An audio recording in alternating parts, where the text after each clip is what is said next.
자, 여러분들 반갑습니다. 44회 FAT 1급 기출문제 이론 문제 풀어보도록 하겠습니다.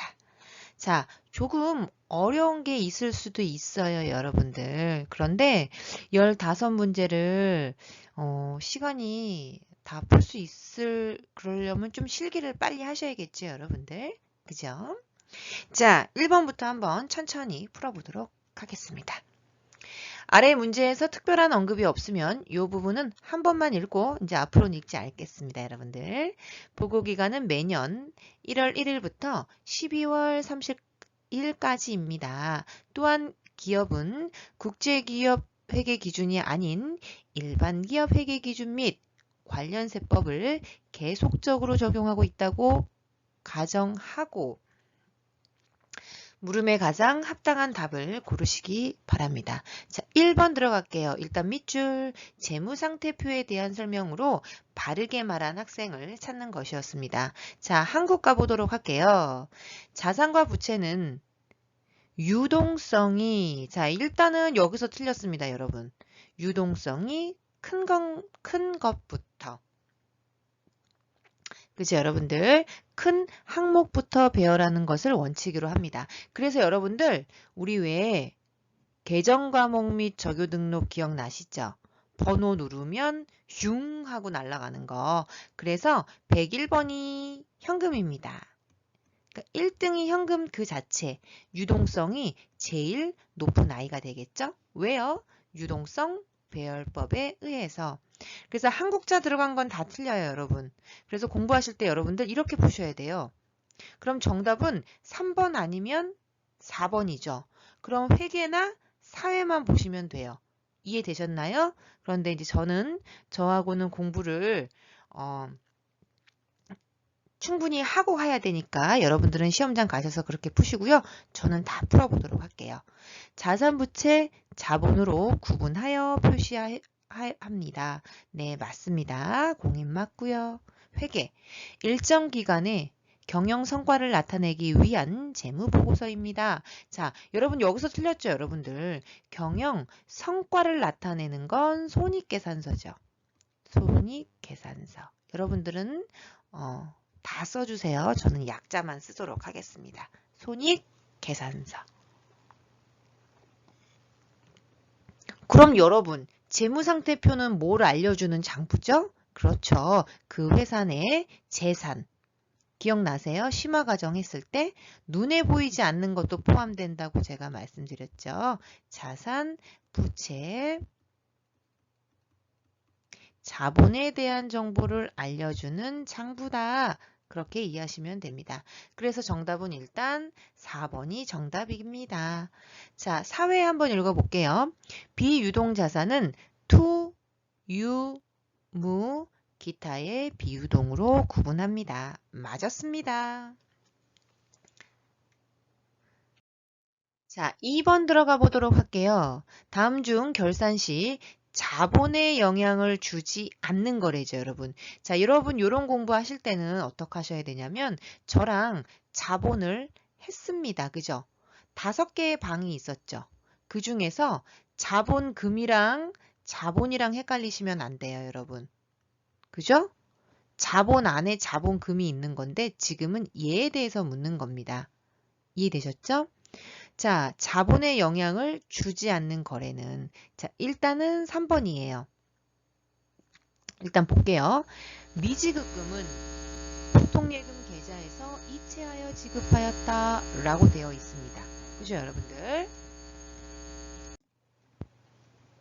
자, 그러면 여러분들 보통예금이 나가고요. 보통 그 다음에 차변에는 미지급금이 없어지겠죠. 그죠? 미지급금. 그럼 여러분 미지급금은 부채입니다. 그리고 보통예금은 자산이죠. 지금 결론은 여러분 여기는 부채하고 자산에는 영향을 주지만 자본에는 영향을 안 줘요. 자, 얘는 별표를 칠할 거고요. 여러분들 완전 중요한 문제였어요. 그러면 그래서 저랑 한 수업 중에서 자본금이 몇 개의 방으로 이루어진다 그랬었죠? 자본 조정, 자본 잉여금,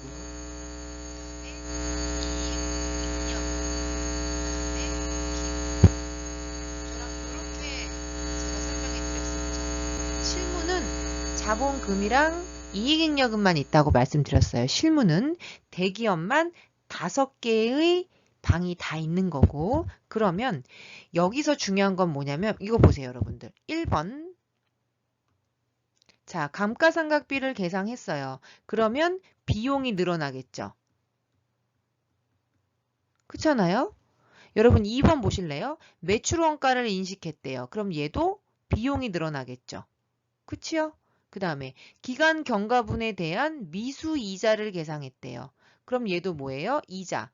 그죠? 얘도 수익이 늘어나겠죠. 결론은 뭐예요? 1번, 2번, 4번은 다 이익잉여금에 영향을 미치는 거예요.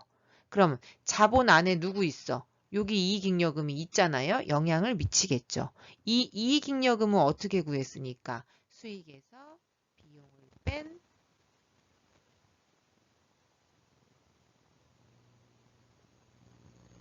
당기순이익이 뭐가 되니까? 이익이 되니까. 이해되셨나요? 와, 문제 굉장히 좋은 문제였어요. 여러분들이 풀기에는 조금 어려우실 수도 있습니다. 되셨습니다. 자, 2번 문제 아주 좋았고요. 여러분, 매출 총이익 계산하는 거, 와우, 저는 3번도 좀 별표를 칠하도록 하겠습니다. 여러분, 3번은 버릴 수가 없어요. 완전 중요합니다. 자, 일단은 매출 총이익률을 구해야 되고요. 자, 얘는 공식이 있어요. 매액에서 매총을 빼면 매원을입니다. 매출원가. 자, 좀 지우고. 자, 여러분들은 연습장에다가 푸시고 나중에 저랑 종강하시고 여러분들 다시 한번 풀어보세요. 자, 매원. 그러면 뭐가 나오냐면 매총이 나옵니다. 거기서 뭘 뺄 거냐면 판관비를 뺄 거예요. 그러면 영업이익이 나옵니다. 자, 제가 지금 쓴 이 공식은 당기순이익을 계산하는 공식이거든요. 근데 이제 우리 시험은 매출액에서 매출 원가를 빼면 매출 총이익이 나와요. 그래서 이익이 매출 총이익 아니면 영업이익 구하라는 문제가 시험 문제 굉장히 많이 출제가 됩니다. 꼭 기억하셔야 돼요. 자, 근데 여러분들이 또 내 수업에 메리트가 있으려면 또 그냥은 안 되죠. 얼렁뚱땅 안 합니다. 여러분 2번, 3번 같은 경우는 문제가 굉장히 좋고 공부를 한 사람만 맞출 수 있어요. 그래서 또 여러분들이 재택강의를 듣는 이유가 무엇입니까? 그러지요. 또 푸는 스킬이 있습니다. 여러분들 가르쳐 드리도록 하겠습니다. 시험 문제가 어렵게 나오면 매출 원가를 주어지는 경우가 있지만 매출 원가가 안 주어져요. 그럼 우리는 재고자산 있죠. 재고자산 T계정까지 가셔야 돼요. 그래서 제가 심화과정 회계 원리를 찍은 거야. 상품 계정이라고 간주하시고요. 매출원가는요. 여러분 전산 프로그램은 실지재고조사법을 쓴다고 제가 말씀드렸죠. 그래서 기초에서 뭘 더해? 매입을 더한다고 말씀드렸고 거기서 뭘 빼? 기말에 창고에 가서 남아있는 걸 뺀다고 말씀드렸죠. 그러면 나중에 판거가 뭐라고 그랬어요? 매출 원가라고 말씀드렸다. 그래서 요게 안 주어지는 경우가 있어요. 그럼 이렇게 T계정을 도출하셔서 접근하셔야 돼요. 딱 요거는 외워야 돼. 완전 중요한 문제입니다. 가볼게요. 자, 일단 총 매출액이 주어졌죠? 110만원. 천 단위는 절사할게요, 여러분들. 자, 지금 이 문제에서는 매출 총 이익이 얼마예요? 여기까지 구하시면 돼요. 그럼 매출 원가를 구해야 되는데 이거 보세요. 안 주어졌죠? 그럼 어떻게 가? 기초 잡아와라. T계정. 자, 기초 12만원. 그 다음에 기말 8만원. 그 다음에 중요한 거 매입액이 안 주어졌죠. 자, 여기서 말하는 매입액은 제가 뭐라고 말씀드렸어요? 순 매입액이라고 말씀드렸죠. 순자 들어간 건 비용이나 부채를 차감한 거라고 제가 말씀드렸습니다. 자, 그러면 매입 할인, 매입 환출. 그죠? 여러분, 매출 할인?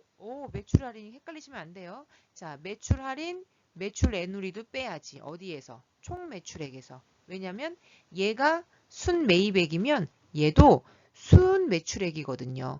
당연하지. 매출을 했는데 할인해 주거나 반품된 건 빼야겠죠. 그래서 헷갈리시면 안 돼요. 110에서 일단 매출 할인 55,000원 빼기 매출 애누리 3만원 뺄 거고요. 그 다음에 매입 80만원에서 총 매입액 80만원에서 할인된 거 매입 할인 8만원, 2만원 요걸 빼셔야 돼요. 8만원, 2만원.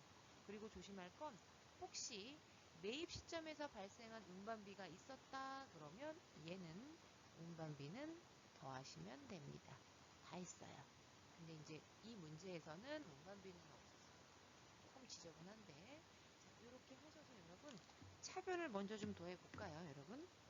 자, 12만원 에다가 80을 더하고 빼기 10 그러면 차변이 82만원이에요, 여러분. 요거 좀 안 보이니까 색깔을 자, 차변이 82만원. 그럼 대변도 얼마? 82만원이 되어야겠죠? 거기서 8만원을 뺍니다. 그러면 매출 원가는 74만원이 돼요. 완전 중요했어요. 74만원.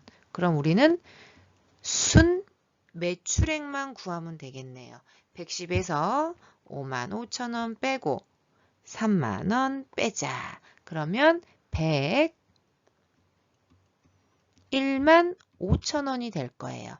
그래서 101만 5천원에서 74만원을 빼니까 매출 총 이익은 27만 5천원이 되겠습니다. 2번이 정답입니다. 자, 완전 중요했어요, 여러분. 2번, 3번 진짜 중요한 거예요. 무조건 맞으셔야 됩니다. 자, 뭐는 기억해야 되냐면 여기 T 계정이랑 제가 매출액에서 매출원가를 뺀 매출총이익 나와 있는 이 흐름이 있죠? 요거는 무조건 여러분들 제 거 노트에다가 꼭 적어 놓으셔서 무조건 맞으셔야 된다. 자, 다음 문제 넘어가 보도록 할게요. 4번입니다. 다음은 한공의 외상매출금 관련 자료이다. 이를 토대로 기초대손충당금 잔액을 계산하면 얼마일까요? 라고 나와 있습니다. 기초. 자, 여러분 얘도 공부하는 방법이 있어요. 무조건 뭘 그려? T계정을 그리세요. 그리고 대손충당금. 자, 대충은 여러분들 자산의 마이너스 계정이에요. 알고 계시죠? 부채 아닙니다. 대손충당금은. 퇴직급여 충당 부채는 부채가 맞아요. 그런데 대손충당금은 자산의 마이너스예요. 그래서 자산이 마이너스 되려면 대변이겠죠. 왜요? 자산의 감소니까. 그래서 기초가 여기 대변에 생기고요. 그 다음에 어느 변? 기말은 여기 생기겠네요. 그죠? 그리고 이번 연도에 또 결산 때 추가로 대손충당금을 설정하면 추가 설정액이 대변에 생기고요. 그 다음에 만약에 뜯겼어요. 그러면 바구니에 있는 것 갖다 써야 되죠. 그래서 차변. 저랑 했잖아요. 뜯겼어. 그러면 바구니에 있는 거 갖다 쓰면 차변에 대손충당금을 썼었죠. 자, 이 T 계정 기억하셔야 돼요. 여러분 제가 이번 특강부터는 이론을 풀어드리는 이유가 뭐예요? 좋은 점수를 맞는 것도 물론 목적이지만 지금 이렇게 이론을 잘 해놔야 나중에 저와 함께 TAT 갈 때 덜 힘들어요. 그렇죠, 여러분들 실기를 다 70점 맞을 수는 없잖아. 가볼게요. 기초대손충당금이 얼마예요? 요거 계산하란 얘기고 단기 중 파산으로 외상매출금 2만원이 대손됐대. 그럼 여기다가 2만원 넣으면 되는 거야. 단기말 수정전 시산표에 단기 말 충당금 잔액이 4만 원이래. 요거죠. 기말. 그리고 또 단기 말 800에 대해서 1%의 대손 충당금을 설정했대. 그러면 얼마예요? 800만 원에 1%. 그러면 얼마다? 추가 설정을 8만 원이다. 다 끝났네. 그럼 여기가 여러분들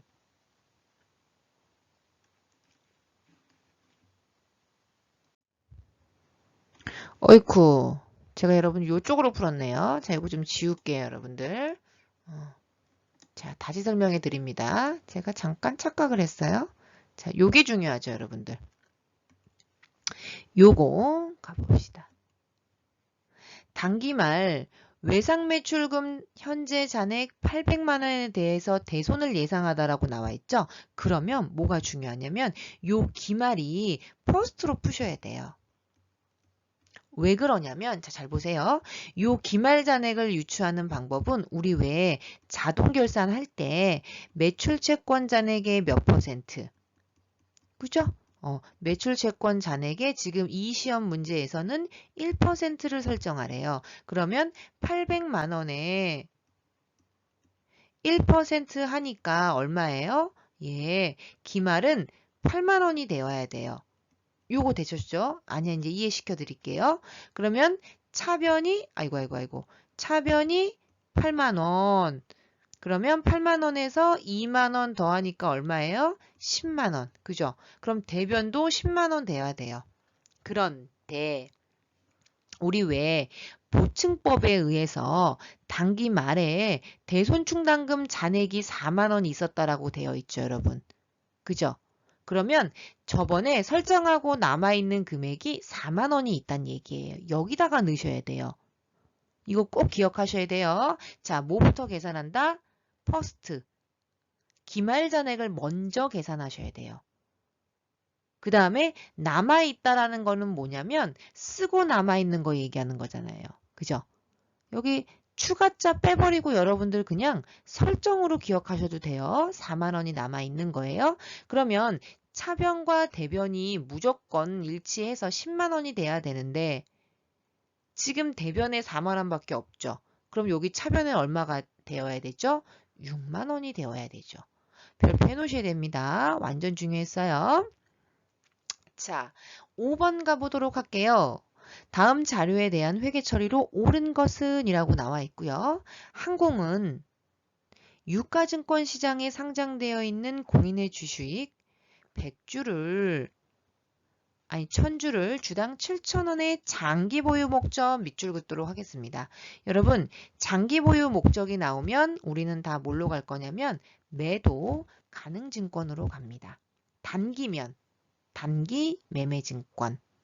그죠? 그래서 1000주 곱하기 7,000원에 취득했으니까 일단 700만 원일 거예요. 그리고 액면금액 쳐다보지 말라 그랬어요. 제가 여러분들. 액면금액은 저랑 했죠? 발행자 입장에서만 쳐다보셔야 돼요. 발행자 입장. 자, 발행하는 건 뭐밖에 없다. 주식이나 사채를 내가 발행할 때 액면금액을 곱할 거야. 그래서 자본금을 액면금액으로 곱했고 사채도 액면금액으로 곱했잖아요. 근데 나는 지금 취득하는 입장이기 때문에 액면금액 보시면 안 되고 자 여기서 중요한 건 이제 뭐냐면 수수료입니다. 거래수수료. 여러분 이 거래수수료를요. 원칙은 수익비용 대응 원칙에 의해서 이 거래수수료는 비용 처리하시면 안 돼요. 그래서 어디에다 얹을 거냐면 요 자산에다가 얹으셔야 돼요. 720만 원. 우리 다 그동안 이렇게 처리했어. 이런 게 뭐가 있어요? 매입 시점 운반비라고 처리하지 못하고 자산에 더했고요. 취득 시점 취등록세. 얘도 어떻게 자산에 얹었었어요. 헷갈리시면 외우셔도 돼요. 이유는 왜였었죠? 수익 비용 대응 원칙에 의해서 수익 창출에 기여해야지만 비용을 떨 수 있거든요. 헷갈리시면 외우셔도 좋아요. 그런데 그래서 다 더할 거야. 매입에 발생하는 이 수수료, 매입 시점에서 발생하는 각종 수수료도 다 더할 거예요. 근데 예외가 하나가 있죠. 별표. 걔만 외우면 되잖아. 예외. 그게 뭐냐면 단기매매증권.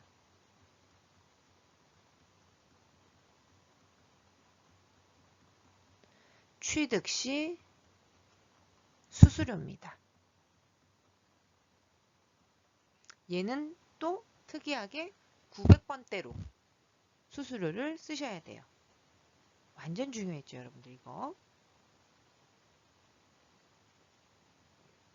왜요? 이유가 있어요. 원래는 여러분들 이 단기매매증권 취득시 수수료도요. 예전에는요. 단기매매증권에 가산했었거든요. 그런데 KIFRS 회계기준이 좀 바뀌고 나서 뭐라 그랬냐면 야, 너 어차피 보유기간이 몇 년 이내예요? 1년 이내잖아, 얘는. 단기니까. 그럼 어차피 이 수수료도 비용화 되죠. 그럼 어차피 1년밖에 보유 안 하고 할 건데 뭘 굳이 자산에 얹어? 그 뜻입니다. 그래서 외워주셔야 돼요. 완전 중요했어요. 정답은 일단 2번이고요. 다 매입 시점, 취득 시점에 발생하는 수수료는 자산에 얹을 건데 예외는 단기매매증권 취득 시만 900번대. 또 판관비로 쓸 수도 없어요. 900번대 수수료로 간다. 자, 6번 또 중요했죠, 여러분들. 이론이 좀 어렵죠, 여러분들 하시기에는. 자, 6번 가보도록 할게요. 유형자산 처분이익 계산하는 문제고요. 일단 조심하실 건 2019년도 7월 1일 날 건물을 구입했어요. 자, 그럼 여러분들은 어떻게 하셔야 되냐면 일단 감가상각비를 계산하셔야 돼요. 그래서 여러분 딴 거는 몰라도 우리 정액법 공식은 아셔야 돼요. 왜냐면 시험 문제에 정액법이 제일 많이 나와요. 자, 취득 원가에서 이렇게만 쓸게요. 잔존가액을 빼고 나누기 내용연수 하시면 됩니다. 근데 조심하실 건 뭐냐면 여러분 월할 계산을 해요. 세법은. 그래서 지금 취득일도 중요해요. 여기다가 밑줄 그을게요. 7월 1일. 그럼 감가상각을 할 건데 요렇게만 하면 1년치고요. 지금 12분에 7월 달에 취득했으니까 6개월치만 계산하셔야 됩니다. 그러면 얼마지요? 1억. 거기서 1000만 원을 빼고요. 내용연수는 30년이었어요. 계산기 들고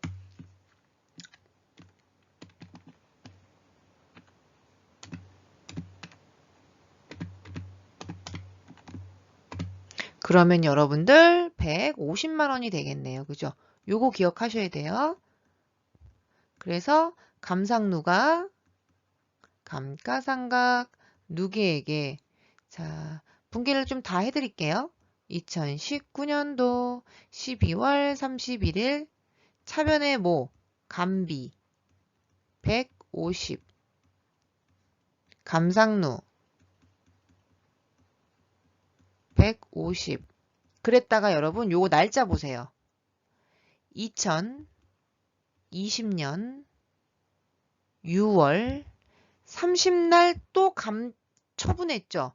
그럼 또 6개월치는 썼잖아. 그러면 또 감가상각비 150, 감가상각 누계액 150을 하셔야 돼요. 이해되셨나요? 그럼 빨리 분개해 볼게요. 이렇게 감가상각 2번 하시고요. 이제 이 건물은 없애져야 돼. 건물은 1억 없애주시고요. 자, 감상루가 지금 2번 300만 원 있는 거 여기 보이시죠? 150, 150. 그래서 차변에 감상루 300만 원 이렇게 없애주시고요. 그럼 나는 얼마 받았어요? 현금으로 1억 500만 원. 그죠? 이렇게. 그럼 차대변이 안 맞죠, 여러분들? 그죠? 차대변이 안 맞잖아. 차변이 1억 800이 되잖아요. 그래서 여기가 라스트야. 여기가 라스트. 유형자산을 처분했는데 이익 8배. 여기까지 하고 잠깐 끊었다가 또 이어서 하도록 하겠습니다.